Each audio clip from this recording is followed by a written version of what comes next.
It was not pretty, but I sure will take it. Let's get it.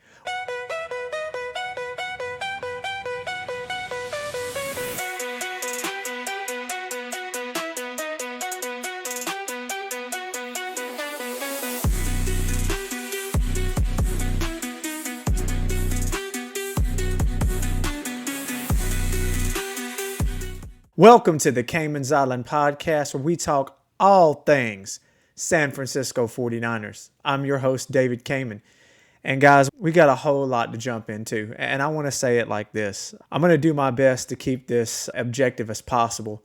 Depending upon how you want to approach what happened in this game, you could sway this conversation super positive or super negative. But I'm going to try to keep this thing even keel. There's no need to have any type of overreactions right now. So we're going to break this thing down. Let's start right off the bat with the good. Okay, the good things that happen. And if you're not careful and you focus on the injury news, you focus on some of the questionable interceptions, the offensive line play, if you really delve into that and just stay on that, you'll never get to some of the things that went well in the game. So let's break down the good.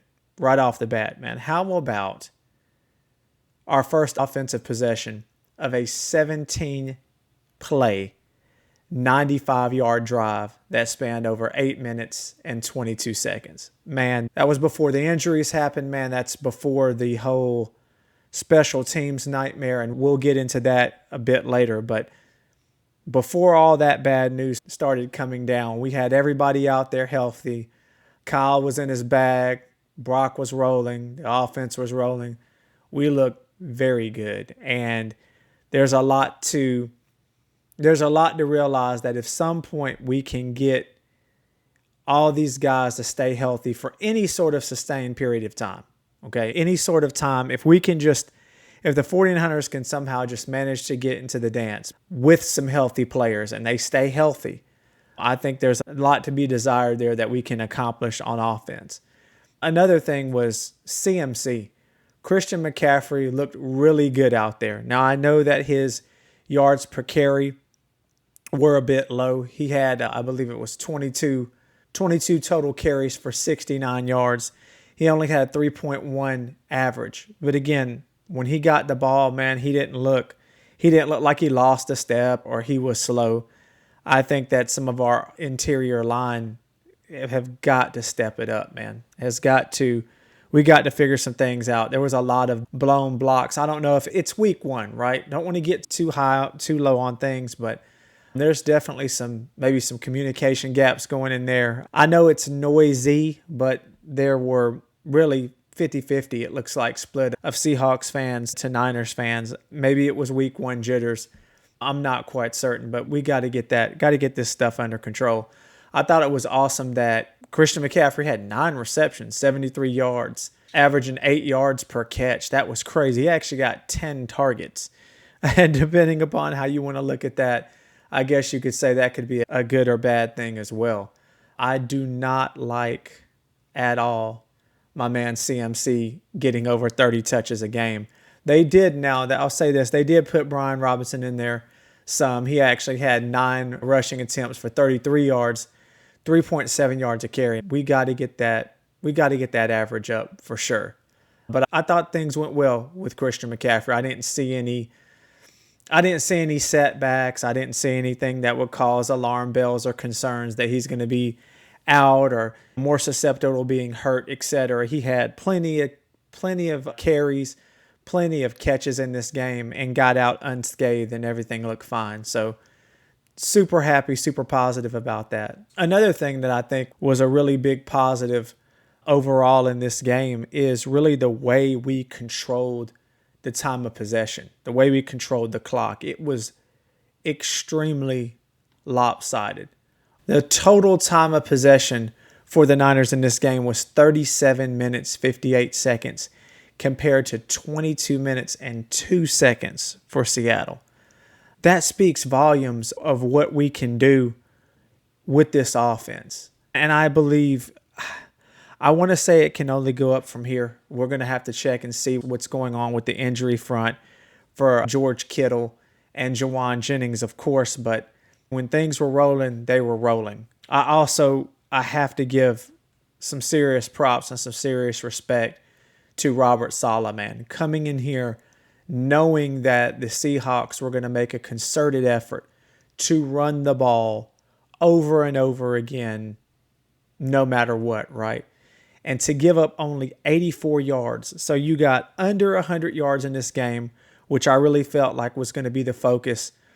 My concern on the back end was having that youth, right? On the back end, when you focus on slowing down the run and you put a lot of emphasis on that, what's going to happen on the back of that? Smith and then Jigba ate us up for most of the game. But overall, outside of a couple of big plays, the defense was super solid. Kenneth Walker averaging 2 yards per carry on 10 attempts. That's crazy stuff right there. Even Charbonnet only had 47 yards. Just overall super impressed. In fact, you can go ahead and say what needs to be said, which is the defense really, with some of our miscues on offense and the special teams. Oh man, we're going to get into the special teams in just a second here, but the defense really helped us, stayed consistent, helped us sustain, and in perfect fashion, close the door. Nick Bosa making a big play, fumble recovery, man, to seal the deal. Super happy to come out of this one with a win. I don't like to say things like we didn't deserve to win. That's not how things work, guys. We play the game. There were momentum swings, good, bad, indifferent. Yes, there were some costly turnovers. But at the end of the day, in the gotta-have-it moment, the Niners made more plays, hence why they came out on top in this one, 17-13, good guys. The bad. I guess we can go ahead and address the elephant in the room, Jake Moody. If you guys had an opportunity to see any of my coverage leading up to the game, I said all along, and I think everybody feels this way at this point, that Jake is a liability. Again, I never want anybody to lose their situation. This man, I'm sure, has a family to feed just like everyone else, and I don't want anyone to lose their situation. But at the end of the day, man, you have to be able to perform. You have to be able to do your job. And this man, I think he could use a change of scenery at this point. But I have to be absolutely honest with you guys. If I am in the front office, if I am John Lynch, if I am Kyle Shanahan, I wouldn't have let this man on the plane back home. I just have to be transparent. At this point, we've seen enough.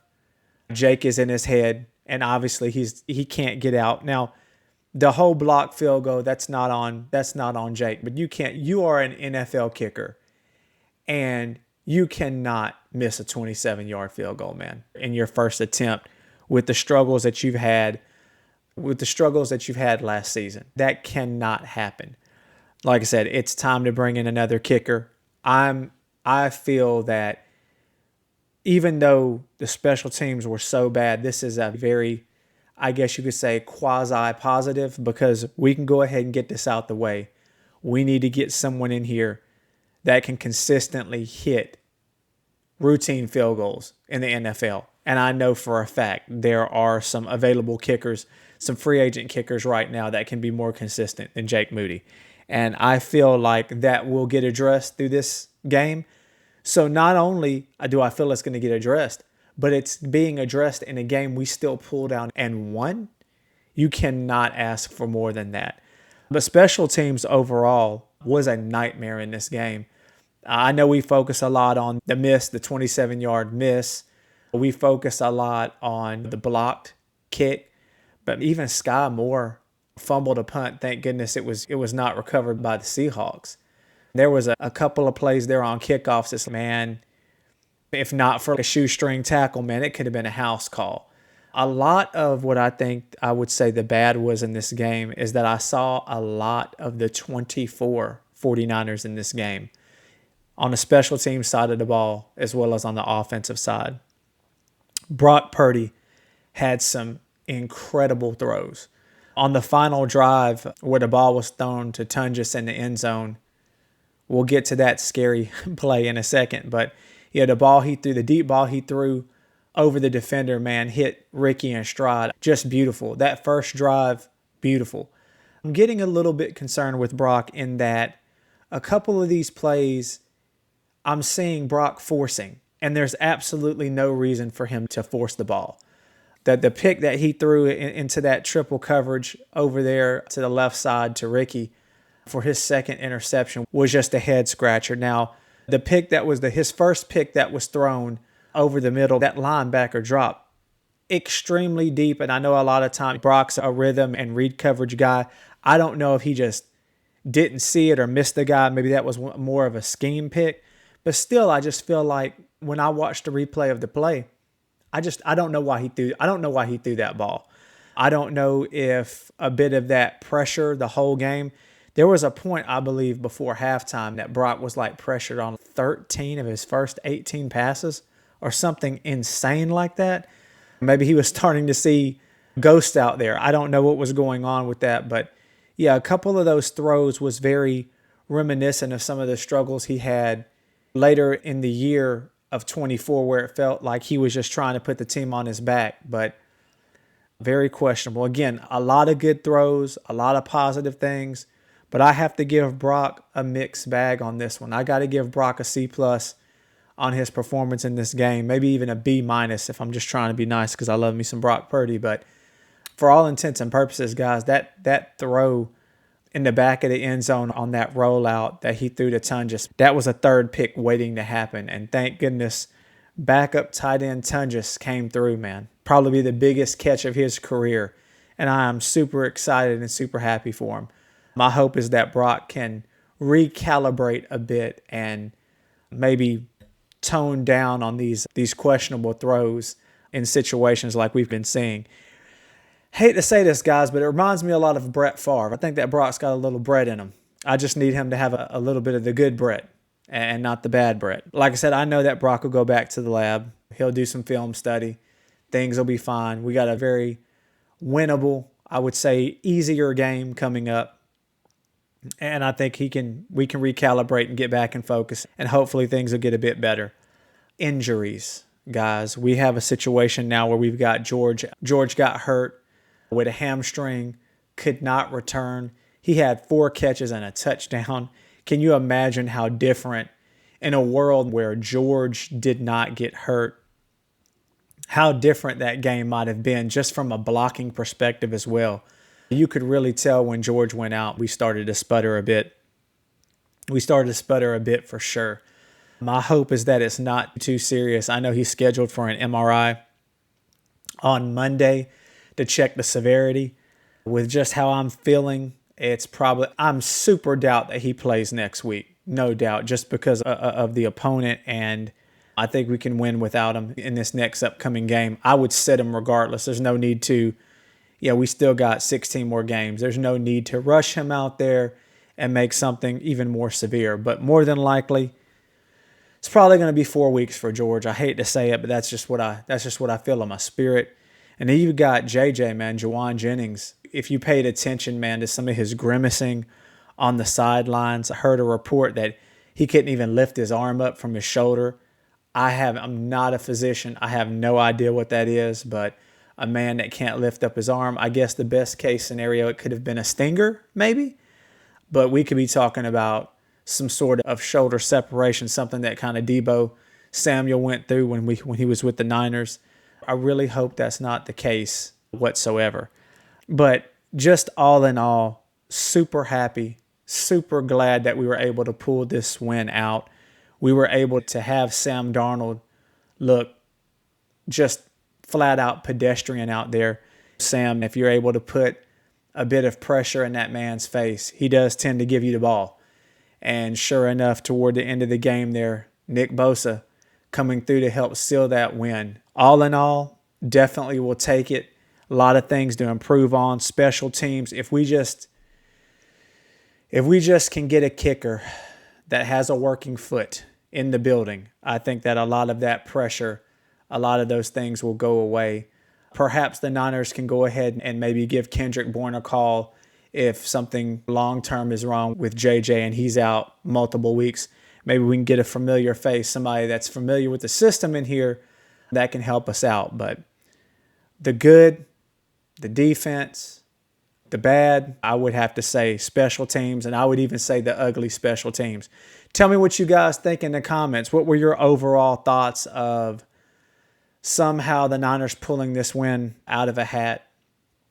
Tell me perhaps, what do you think about the injury front? What do you think about the offensive line situation? I guess I would say in closing that got to give myself a pat on the back. If you looked at some of my preview shows, statistically speaking, I was very close with where the 49ers landed statistically in this game.